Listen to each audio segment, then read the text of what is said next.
just want to start by saying thank you to Bronco Nation. That was an unbelievable environment out there tonight. Even through the course of the first half, when we didn't do a whole lot well, we turned the ball over.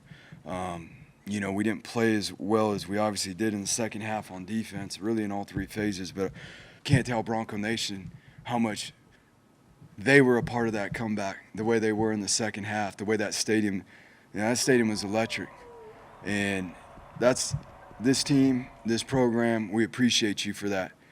The Albertson Stadium is one of the greatest venues in all of college football, and it was that tonight. We thank Bronco Nation for that. Super excited for the team to find the will from within inside, to come back in the second half and play the way we did.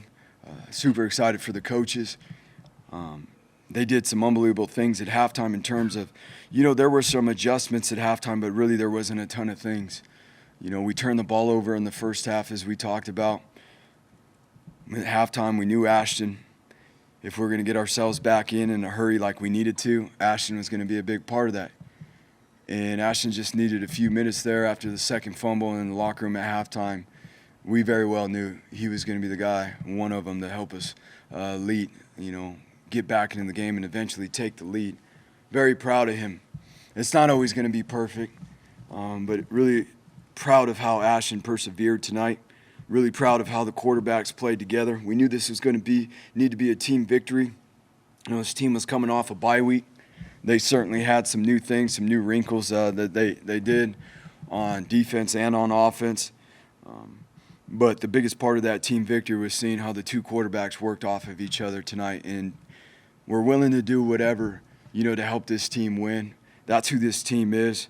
We're excited, for this team to continue to mature and to continue to grow forward. We're 2-0 in conference play, and we're going to keep the 1-0 mentality one day at a time. It was really cool experience to be a part of that comeback tonight and to see the players lead themselves into that, to see the coaches will the players back into that tonight. That's who this team is capable of being, and we're excited to build off of that as we move forward. We didn't allow them to score in the second half. We certainly, on defense, played much better in critical downs situations, whether it be third downs or fourth downs. Again, there were guys that had to leave the game. Guys stepped up and played in the game. We adjusted personnel in certain situations and moved some guys around to continue to be able, especially up front, at points in the secondary. Ty went down, had to shuffle the secondary. Ty was not going to come out of the game. Ty jumped back in there, moved some guys around in the front to continue to be able to get pressure on the quarterback. It was a tremendous job by the coaches and the players. And obviously on offense, we felt pretty strong. In the locker room at halftime, we'd been able to do some things in the run game.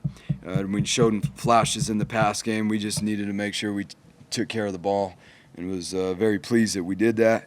In the second half, obviously we didn't turn the ball over, and it proved that, that was a big piece for us, scoring points in the second half and not in the first half. They both worked off of each other very well today. Obviously, once we got going and we eliminated the turnovers in the first half, it was awesome to see. I thought Bush did a great job of mixing it up. And it wasn't just like, hey, TG's going to go in the game and run the ball because that's what everyone's going to think. Maddox ain't just going to go in the game to throw the ball. That's what everyone thinks. Those guys are capable of doing a lot of things. One guy can't just do one thing. That's the cool part about it. And it was awesome to see how we were able to get drives going, how we pushed tempo, how we changed personnels, not only the quarterbacks, but, from how many wide receivers, tight ends, tailbacks were in the game. That's what we're capable of. That's what Bush is built. That's what our offense is built. The O-line obviously did a really good job. We rushed the ball for 262 yards once we committed to the run game and that we were going to run it, and we took care of the ball. Ashton got explosive there, early on in the second half and had a long run. I thought Breezy jumped in there and did a good job as well. To get back in the game, we were going to need to run the ball well. We were going to need to get the ball in Ashton's hands. The box gets thinner when TG is in the game because of the run numbers. But ultimately, too, TG is very capable. And we saw TG make some plays today, not only running the ball, but passing the ball. And what an exciting play he had there when he leaped over the guy. That was a big-time play. I'm sure that's going to end up on a picture somewhere around here. There was a situation where we had a mishap in the backfield and down in the red zone, and TG put his foot in the ground, and he turned a bad situation into a good situation that probably nobody else on really either one of those sidelines could have did. Patrick was talking about that as one of the biggest comeback victories in front of one of our largest crowds. I think it was the second largest crowd we've had here at Albertson Stadium. Just how happy for the players and for the coaches to will themselves back into that. It's not easy. To dig down inside, obviously the score right before the half helped tremendously. That's a different deal if we're coming out. And to be able to get those stops on defense, and when we started stacking up those stops on defense and the offense started pushing the ball down the field, the energy on the sideline just rose. And to feel the guys lead each other, that was the coolest part about it. For them to encourage each other, and it was both sides of the ball helping each other out. For them to take charge in between the third going into the fourth quarter. It was pretty cool to see this team take a step forward and lead themselves. You don't get to be a part of things like this a whole lot. Usually, it's very hard to fight your way back in to games like this, but it speaks to the people in this program.